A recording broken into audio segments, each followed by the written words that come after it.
Video games have been the one constant throughout my life. The first one I ever picked up was Super Mario Galaxy on the Wii, which I played all the way to the end credits at the age of 3, and ever since then I was hooked. Games are fun for all the obvious reasons, of course, like all the super stimulating ones that satisfy your little monkey brain, like moving really fast, killing anything that moves killing you. I'm talking all the games you could find vaguely under the action tab on Steam, maybe. They're good time killers, great for unwinding at the end of the day, most of the time. Of course, this is just the surface level though, and there's still a lot more to games than constant stimulation for your little monkey brain. Like for example, strategy games. I've really been on my balloons kick recently. Tower defense games are probably my favorite kind of strategy game. Like, I don't know about you, but to me, there's nothing more satisfying than placing down your defenses on screen and stimming like a child while I watch the fruits of my labor unfold. There are also a couple of card strategy games I can think of. I know Balatro is pretty big, but I've never played it. Me personally, I've been hooked on Slay the Spire for quite a bit. Oh, Darkest Dungeon was a good one too. I mean, it's not really a card game, but this is already a scatterbrain type of video, so... I mean, honestly, come to think of it, I like the games that require a lot of game sense to be good at them. Something about knowing all the working mechanics and quirks in every little detail, being able to spot all the synergies between items or what works well with what, that kind of thing has always just been super rewarding to me. I mean, look how many hours I have on Risk of Rain 2. That game is all about item synergies. Even with all of that, however, I still consider the games listed so far as casual play. I don't even mean that in an elitist or gatekeeping kind of way. I just mean there are games that you can pick up, and there are others where you have to slow down more to properly digest them. In this case, I'm talking about games that are primarily focused on the story. Now, I've ranted about this topic to my poor friends a couple of times, but I believe that games can be the most effective media to tell a story through.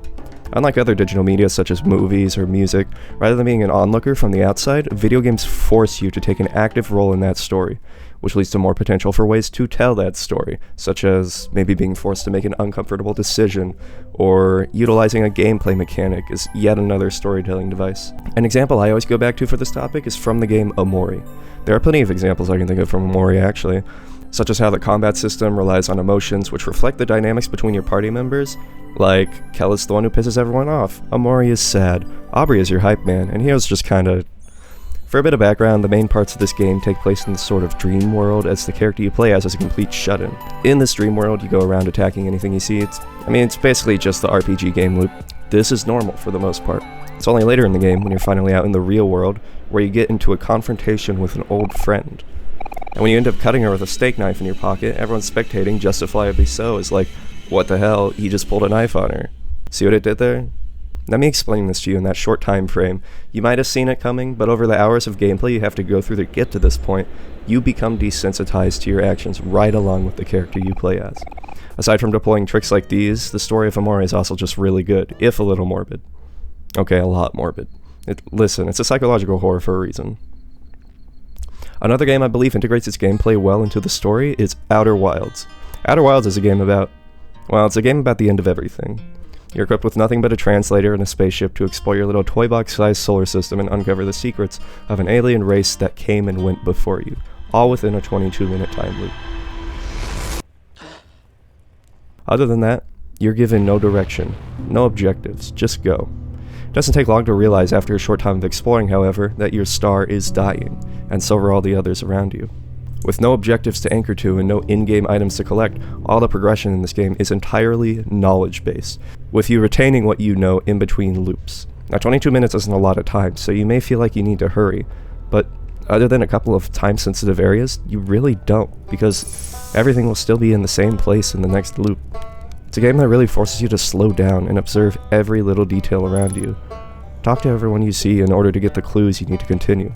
In forcing you to stop and smell the roses, so to speak, the game conveys through this gameplay what it's trying to tell you with the story. That our time here is short, so you need to slow down and cherish it with the people around you. Maybe a toast of marshmallow over the campfire at the end of time. I don't know. A big contributing factor in what allows you to slow down in this game is a good atmosphere. Atmosphere is a huge contributing factor in your level of immersion in these types of games, and games with an emphasis on it are my favorite type to play. Whether it be listening to the natural ambience in a game like Valheim,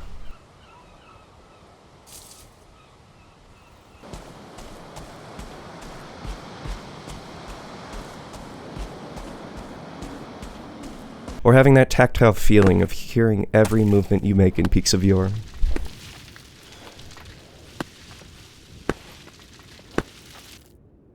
Or, I don't know, fearing for my life in Rain World. People play music over games like these. I call them insane. Now, I know I just told you that my favorite types of games are ones heavy on atmosphere, but I kinda lied. See, those are my favorite types of single-player games. My actual favorite types of games are multiplayer games. And when I say multiplayer games, I'm mostly talking about the types that you can play with friends. I don't like competitive games. It stresses me out way too much playing against these unpredictable strangers I don't even know, and that is just not my scene. However, load me into some gang beasts with some friends and I am out for your head. Friends aren't even a requirement sometimes, though. I mean, I've been rocking Lance and Monster Hunter Wilds recently. I also still hop on Deep Rock Galactic every now and then when I remember it exists.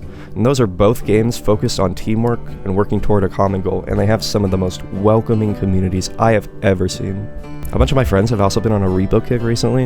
It's basically this game kind of like Lethal Company, except they do it better, in my opinion. We've been having a fun time with it, I guess. Here are a couple of clips. Guys, it's right there to our right. Oh my god!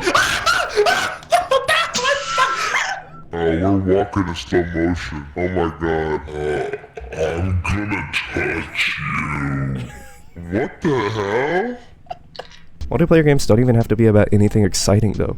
I mean, web fishing is basically just a glorified chat room. All you do is fish and yap, and what more could you ask for, really? Minecraft is always a popular option, though those only ever really last in those infamous 2-week phases, but you make some of the best memories during those times. Even Valheim, as I mentioned earlier, a good chunk of my current friends were made from a Valheim playthrough that lasted like a couple months. I had a functioning society, working law system, and everything. We've been locked in since then.